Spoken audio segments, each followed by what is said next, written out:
He's sitting over there. Jerry, you have questions? Yes, sir.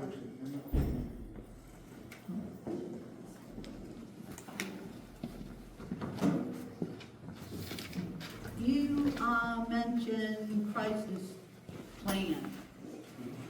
What does that entail? So the crisis plan outlines best techniques that assist the individual in de-escalating, for the staff to have like a quick, comprehensive look at it, to provide the best support to that individual. It then provides, next steps if the crisis continues to occur, and then the ending step of if we need to call 911, what that looks like.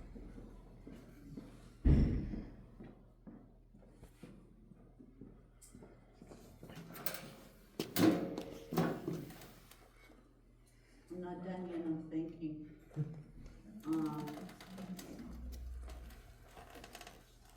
She talked about, a chain of command. Yes. Okay, who would that be? So every home has a program supervisor who is responsible for the day-to-day operations of that home. So typically, they are the first line of defense if there's anything happening in the program outside of the normal. If it is more behaviorally inclined, a behavioral inclined issue, the next step would be to that licensed behavior specialist through this, through BrightPath, but they are licensed by the state of Pennsylvania as a professional.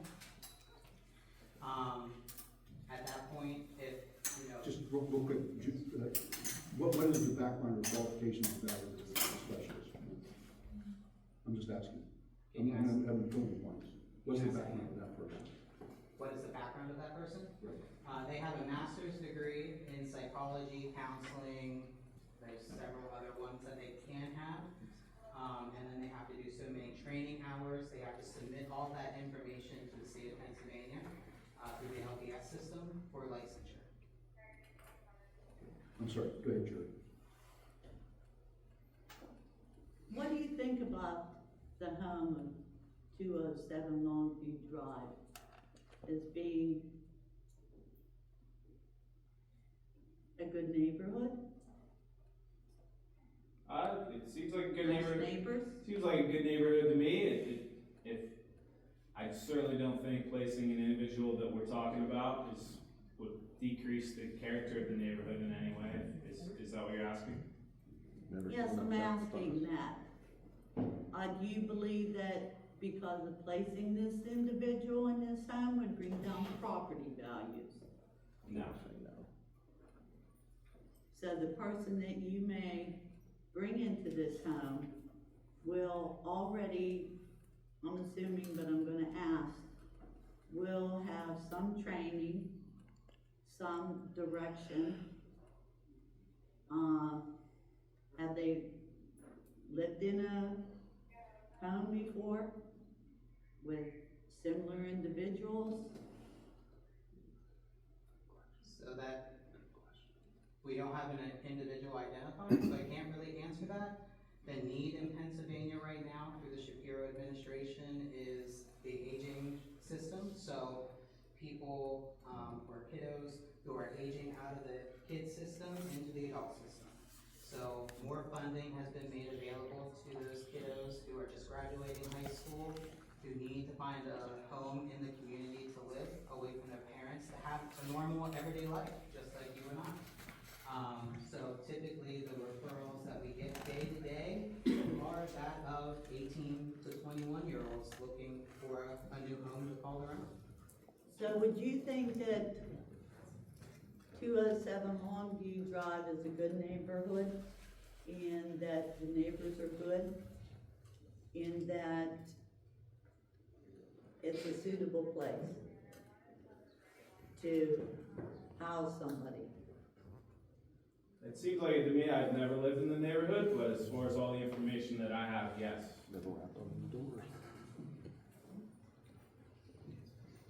Thank you. Anybody else on the board have any more questions?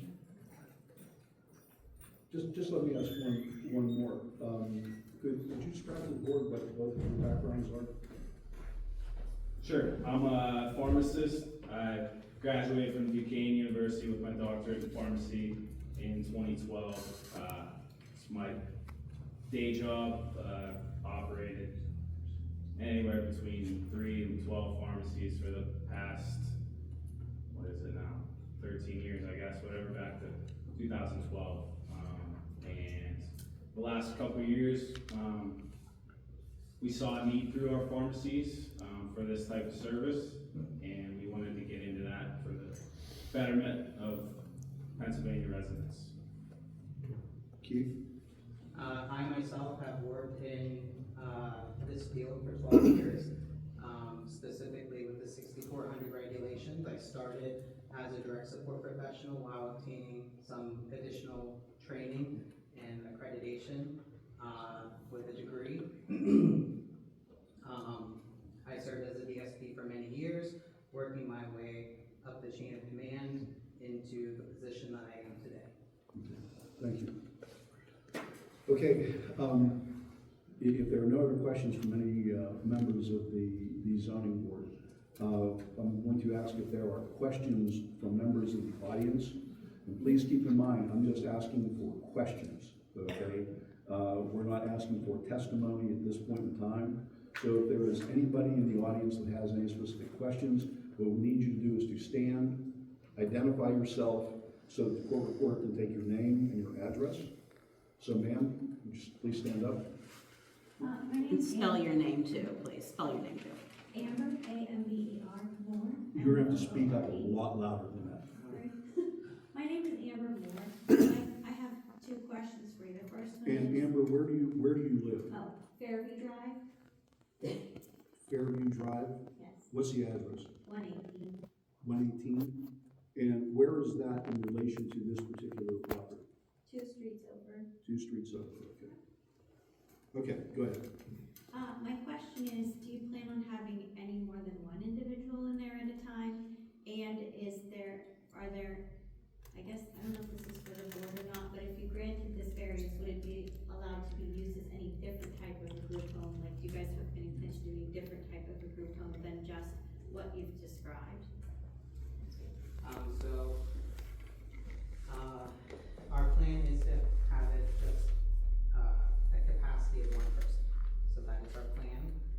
We only provide 6400 services, so we wouldn't change that group home setting into anything other than what it is. So I guess to answer your second question, the answer would be no. And to answer your question, with respect to the ability of the board and what they could decide, okay?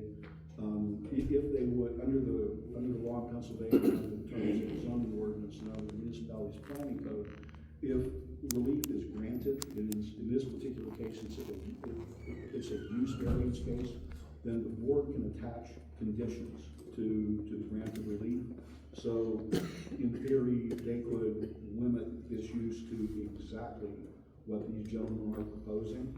Okay, so it couldn't be expanded without them coming back to the board. Thank you. Anybody else with a question? Sir, would you please come up? Ma'am, Ma'am. I'm sorry, I just saw the hat, and I didn't see. That's all right. I didn't see what was trailing behind it. I'm sorry.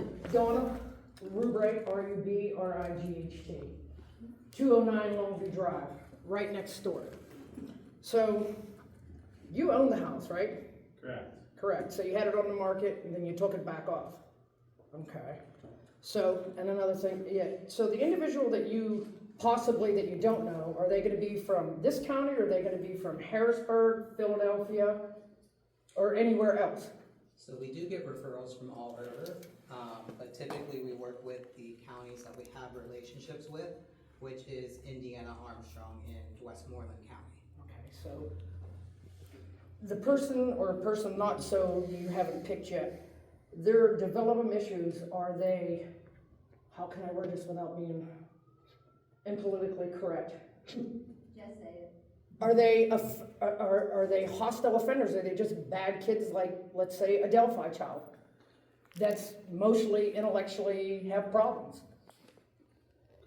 We provide a service to a whole gamut of individuals with different needs. So that's yes. Okay, There you so go. Just your what we need. protocol for, let's say, an individual. I have family members that are mentally challenged, smaller than me, take you down like a rag doll.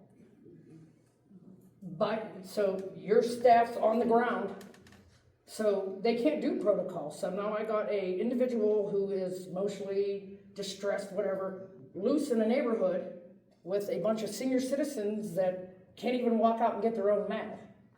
So your protocol will not fit for that individual.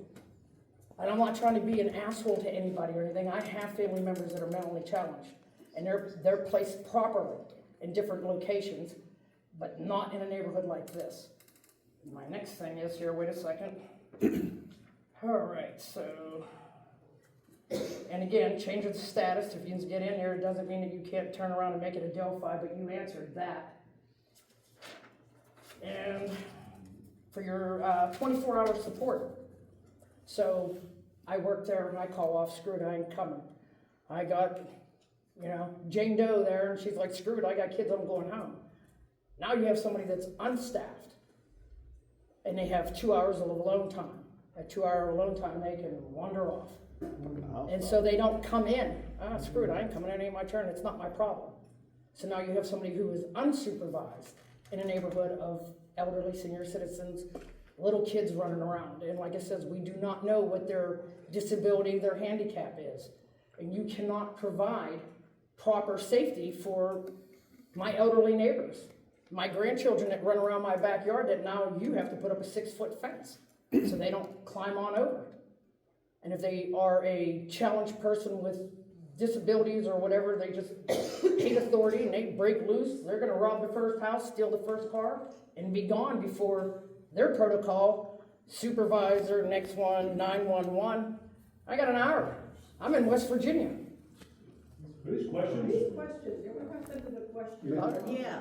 Yeah, All right. There were supposed to be questions. I'm sorry. There were going to be basis for comment. All right, well, then, I guess that's it for now. How would you handle it? Thank you. Anybody else with questions? Sir, would you please come forward? Whoever said that, you'd like. Yeah, my name's Andrew Sikora, that's Sikora. I live at 300 Laura Drive. What drive? 300 Laura Drive. Laura? Laura, Lora. Okay, thank you. Right up the road. Where is that in relationship to? Just right up the street. How far away? A couple houses, I think like 10 6 houses down. Maybe 10 max. Yeah, 10 at max Yeah, or you're something. close. Can't do that. Okay, what are your questions? I just did. So, 3-part question. This is to both Ians. I would like both Ians to answer. Number 1, are you guys religious? Number 2, would you accept this next to your house? And if so, why do you not put one next to your house? Start, yeah, I mean, I'm raised Catholic, still Catholic. Actually in the process of joining St. Barb's. I live in Penn Township, so not far from here. What was the second one? If you're willing to put one right next to your house, and if so, how come you don't look at putting one right next to you? I would have no problem with one of these being next to my house. I don't discriminate against my neighbors in any way. I don't own the houses next to me, so it would have to be on the market. If it was, I wouldn't have anything against looking at that. Okay, I myself was, brought up religious in the Brethren community. I don't really practice day-to-day, religion currently. As far as would I have a group home living beside me in my own community? Yeah, absolutely. If I owned the house next to me, I would absolutely turn it into a community group home. And I also provided life sharing and foster throughout my years. So taking care of a lot of the same kind of people in my own home. Thank you. I just asked about the religious to bring God into it, so he would know if you were lying. Thank you. Anybody else with a question, ma'am? Your name, please? Marcy Westwood, MARCIE, Westwood. I live at 110 Forest Court, which is 2 streets over from this. What's the address again, I'm sorry? 110 Forest Court. I'm also here for my elderly mother who lives at 210 Longview Drive, directly across the street. Okay. My question is, we heard about what the supervisor of the house is required as an education. What about the people coming into work? And the reason that I asked the question is because I have worked for elderly care places where you go into their homes, you get not even maybe 3-4 days of training. I heard 50 hours from you, but I had no background in healthcare, no background in mental management or intellectual disabilities. So I've gone onto your website. I see that I can apply with none of that. So my question is, what are the people who are coming in to supervise these individuals? What is their background? What makes them qualified to handle an intellectually disabled person or a mentally disabled person? I think that's a great question. So typically we like to hire people who have experience in the field, but that's not a deal breaker. We can take somebody who doesn't have any experience in the field because we do provide all that training from the ground up. So with 50 hours of training to start with, that takes 2 weeks to accomplish. So that's 50 hours of online training. And then you have your online, your in-person training to do as well, which consists of medication management and administration, your Crisis Prevention Institute training as well. And then you have your shadow shifts where you're shadowing another staff providing care to that individual. And then obviously going over the ISP and the VSPs for those individuals as well. So every staff knows who they're supporting and how best to support them. We also partner with the NADSP, which is the National Alliance for Direct Support Professionals. And the expectation moving forward, this year we just implemented this, so it's brand new, but it is happening as we speak. All of our DSPs will be required to become accredited by the NADSP as a direct support professional. The NADSP has a very strict regimen as far as who gets that accreditation. So we worked very closely with them over the past few months to make sure that our training program does meet their expectations for our DSPs to become certified as DSPs. And there's 3 different levels that the DSPs can achieve: DSP 1, DSP 2, and DSP 3. Our goal is every year that each DSP continues to get more education and be accredited 1 more tier higher. Okay, so follow-up question. You're beginning to implement this. How long before you believe every one of your support persons is qualified and has, and at how many hours do they obtain that? Can you ask the last part? Can you ask How many hours of training does it take to be allowed to be a shift supervisor or one of your 8-hour or 12-hour shift people at this home? How many hours of on-the-job training did they have prior to being that person? So prior to providing support and being on their own, they have to meet the regulations that Pennsylvania set forth, which covers abuse and neglect, medication management, how to handle a crisis situation through crisis prevention. There's more, but off the top of my head, I can't really think of them. But typically, that first 75 hours of training that we're doing in the first 2 weeks covers all of that information. All right, my last question is how many times, or what are your statistics around how many times you've instituted your crisis protocols in any of your group homes? So we are a newer agency. We just opened our doors, and we haven't had to implement our crisis protocol since we opened our doors in July of 2024. July of 2024, and how many homes is that? 2. Okay, thank you. You're welcome. Anybody else with questions?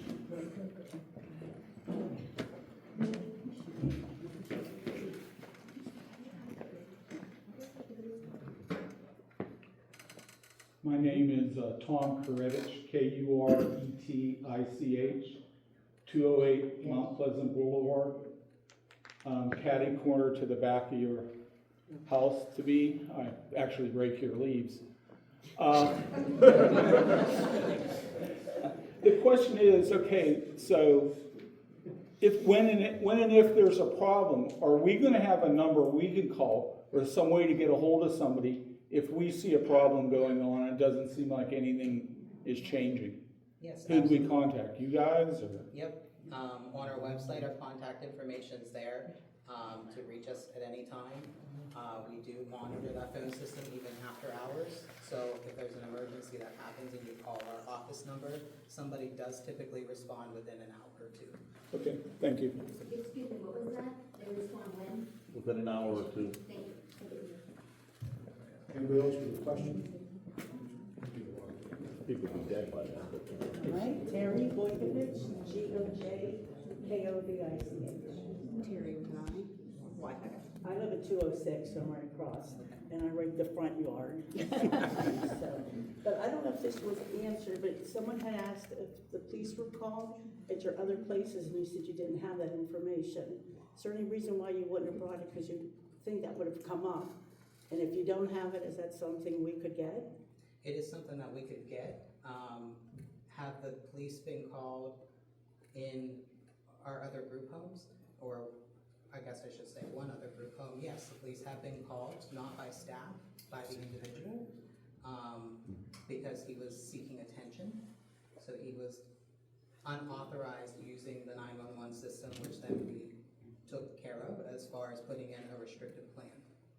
Okay. And you said it's 50 hours of training, you think that's adequate to deal with some of the issues with some people that have so many issues? So it's 50 hours of online training, and then there's additional training thereafter that's in person.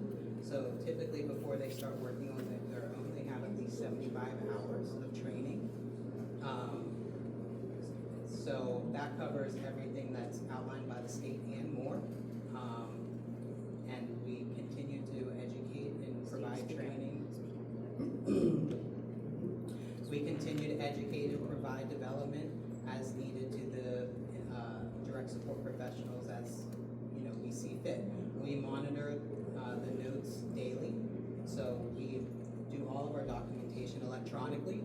So between myself and my team, we're always looking at the data to see, okay, is there a trend? Is this individual not responding well to a staff member? Why is that? So we're going to find that root cause analysis. Maybe the staff member is doing something wrong because they think that they're supposed to do this, but they're really supposed to do this. So when we identify those kind of things, we work with the staff member to try to get them to where they need to be to provide that effective support for that individual. Could I ask, like, what kind of salary range when you bring people in for these jobs, and what kind of turnover rate you might have? So currently, our starting rate is about $18 an hour, and our turnover rate, it's pretty comparable to other fields. We haven't run the numbers, so I'm not sure what it is, but typically, Can you speak up a little bit so the folks in the back can I'll try. At the year end of 2024, so I don't have our current turnover rate, I have the year end of 2024, our turnover rate was 32%. Okay. And so if someone doesn't show up for a shift, or there's a problem, do you have people like lined up to come in? Yes, Have any problems? we have an emergency protocol, yes. All right, thank you. You're welcome. Let's take somebody from this side, and I see there are people with their hands up. Can you come forward, please? My name is Kathy Dennis, and I live Can you, you have to come up a little bit further so that she can hear you. Kathy She, Dennis. she's the most important person in the room right I need you to spell your name too. T is in Tom, H-I-N-N-E-S. Okay. And Kathy with a K or C? K, please. now. And where do you reside? 102 Longview. Okay, what's your question? Why is it that law enforcement, if you have a crisis, is your last phone call? Law enforcement now is well-trained in de-escalating situations, including mental health situations. So you make them your last line of defense against people who can go out on the street and can hurt the people that are living around them, the children. That's my big concern.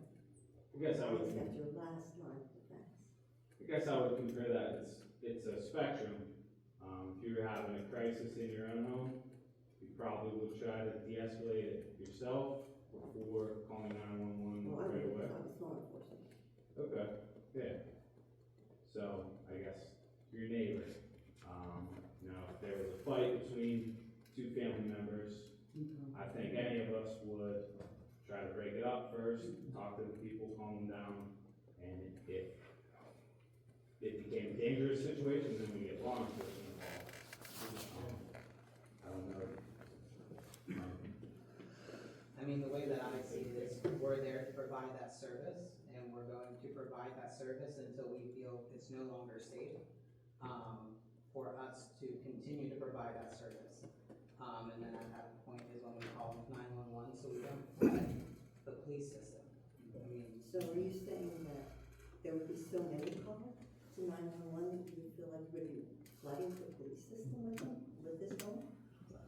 not necessarily. I mean, we don't even know the individual who's moving into that home, or would be moving into that home, so I can't answer that, but, I mean, our goal is to provide community supports and keep the individuals in the community, by de-escalation techniques.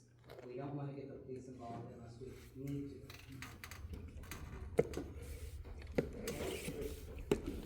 And I don't know if you previously had said, why no did you think Hold on a second, ma'am. Just let the train pass.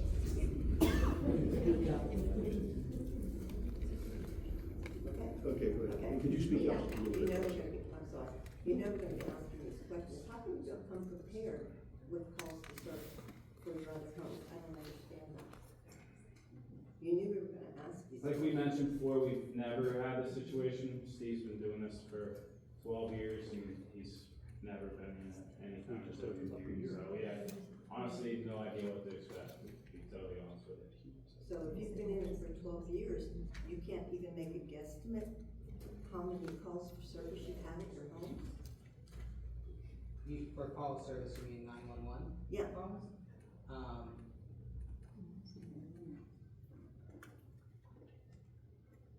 No, I can't. I don't understand that. Can't understand that. I don't understand that.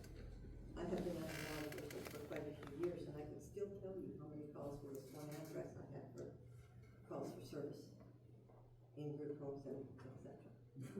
So I don't understand. Any other questions?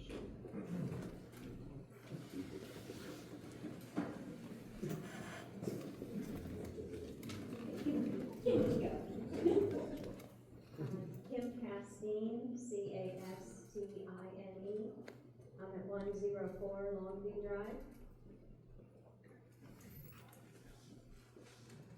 And I don't know if you can even answer this, but the question I have in regards to the law enforcement being called, my son's a corporal with the state police, and he has had to fill in at times whenever Manor was short on police. So his take is by the time they can get there, because they have a large territory to cover, and just using the Hempfield Township area, he said that he has been in multiple calls where by the time they got there, they were violent and hands-on had to be taken. So an approximation of your de-escalation criteria in minutes, hours could be helpful. Like what's your breaking point in between the upgrades? So, in my full 12 years of working in this field, I've never had a behavior last hours. If, it's lasting an hour and we can't, get the person to be relaxed and we feel safe enough to take them to the hospital in our car, we're going to do that. If we don't need the 911 interventions. However, if it's, been an hour, we've done everything that we could to de-escalate the situation. We've tried switching out staff. because oftentimes what really works is just putting another person in the mix, because it draws you out of that emotional brain back into your logical brain, because there's someone new in the situation, right?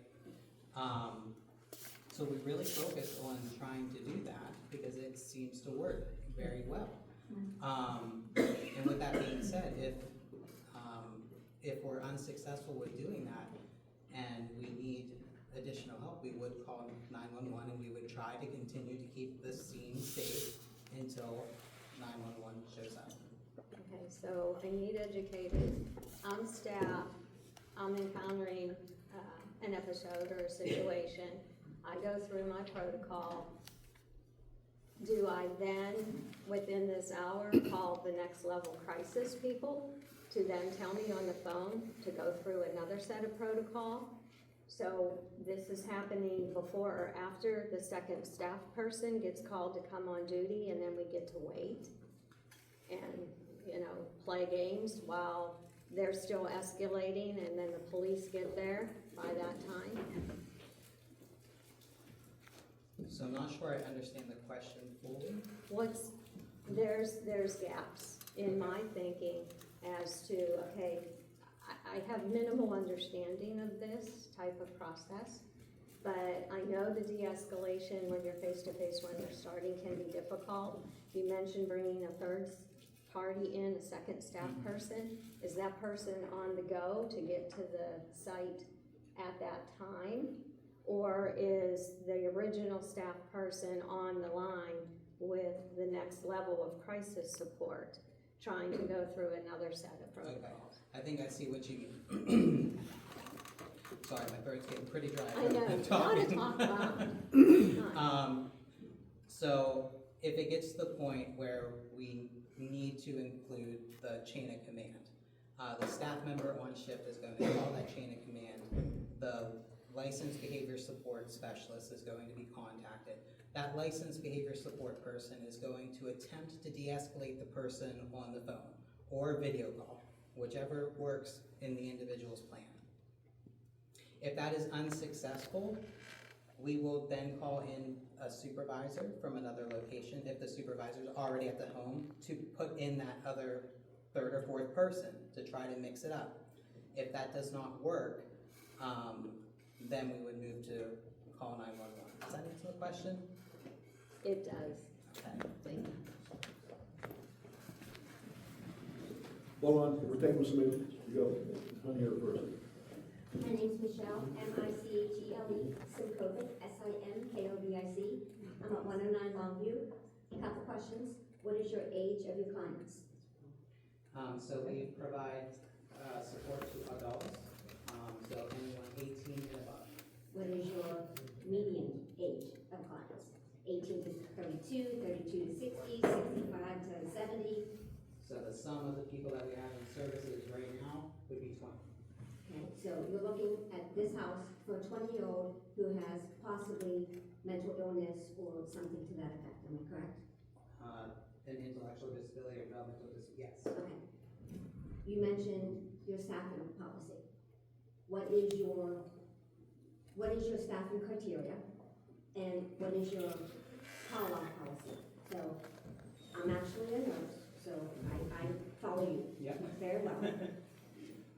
I have a staff of 7.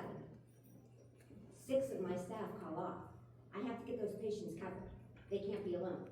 What do you guys do to create that coverage? Okay. So in the event of call-offs, the call-off would go to the frontline supervisor, so the program supervisor. That program supervisor will attempt to work with the other staff in the program to get that coverage. If no one in the house will cover that shift, then we work into the other homes. People who have been cross-trained into that home and knows that person to provide that service. And if we cannot find a staff member, a DSP, to cover that service, then one of the frontline supervisors have to cover that shift. How many times does a frontline supervisor actually have to cover a shift? You've been in the field, you should know. I mean, I would say probably several times a year. Okay, thank you. You're welcome. Sir, go in the back. Steve Venturo, 110 Forest Court. What's the last name? Venturo, Venturo. And how do you spell your first name? Steven, Steveden. So you say your your employees have 50 hours online training, then do your in-person. You, sir, were a pharmacist, correct? So, yeah, How many years of schooling did you do? 6. Do you think 50 hours would be enough to go into that field and do that job? I do, and Pennsylvania does. I work construction. I had 5 years of training. I'm still learning every single day. I'm not going out and working with these individuals. Then you said in your 6 months, you opened in June or July, correct? Mm-hmm. You had 33% turnover rate, a third of your staff in 6 months. Is that because of your training issues with these individuals? No, the root cause analysis came down to we were opening a brand new home, and we were unable to identify the staffing needs of that individual before move-in. So we hired people who had experience as a DSP or home health aide, and unfortunately, they were unable to provide that service to that individual. They were unhappy with their job and they decided to leave. But since then, our turnover rate has significantly dropped because we were able to better hire our staff, So it's been 3 months individualize, since hire then. our staff. What's that? It's only been 3 months since the beginning of the year. Yeah, a lot of our turnover happened at the very, very beginning. Final question. Any more questions? There. Joe Lapia, LAPIA, 403 Lower Drive. I'm just around the corner. Said you do background investigations. What does that consist of? So we use a system called Universal Background Screening. So we have to get consent to run backgrounds because that's the law. So we do a PA patch, which is a Pennsylvania State Police check on each individual, not the individuals and services, but our staff members. We also provide a USA criminal search and an OIG search for those. Okay, so you do PA criminal history, do the FBI fingerprint. We only do the FBI fingerprint for area on aging if the person has not lived in Pennsylvania for 2 years. I'm sorry, if the person, Has not lived in Pennsylvania for 2 years. So if they haven't lived in PA for 2 years, you make them do the FBI fingerprint. That's correct. Okay. What about a child abuse clearance? They don't work with children, so we don't have them do the child abuse clearance. They don't ever work with children. No. So it's okay to use So adults? you could potentially be hiring somebody that has a record with the Department of Human Services and PA to work at a group home in a residential setting where I live in that neighborhood, so there's probably 50 kids, all ages, and you're not concerned about that. We follow the regulations. It's not what I'm asking. You're not concerned that you may be hiring somebody with a record with the state of Pennsylvania for child abuse. If someone has been charged with child abuse, that Not would what I show said. up on the PA They could patch. still, if they're charged and convicted, but they could still have something with the other agencies in the state. What else does your background check consist of? Those are the 3 background checks that we do. So we do the Office of Inspector General. We do, Inspector General for what agency? federal agency. Federal government? Yep. Okay. A PA patch, the USA criminal search, and then, like I said, we do FBI if they have not been a resident in Pennsylvania for 2 years. And I know it was asked, but I couldn't hear you. What's the salary range for the people that are actually working in the homes? They start at $18 an $18 an hour, he said. What's the maximum? Hold on. Here the train coming. What's the max? Rolling around the bend. hour. Our maximum would be about $28 an hour. So it's 18 to 20. And I thought when this lady here was up, you said about staffing, and you said you don't know because you don't know what individual is going to be placed in this home. So what would the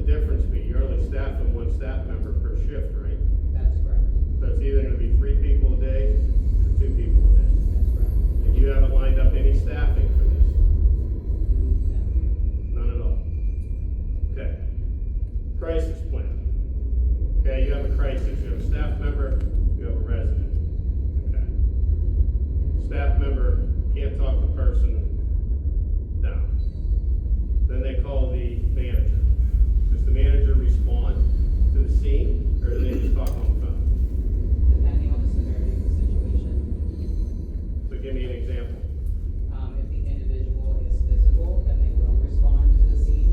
If the individual is just verbal and they can de-escalate the situation, then they will not respond to the scene. Okay. Typically, how long would it take a manager to get to a group home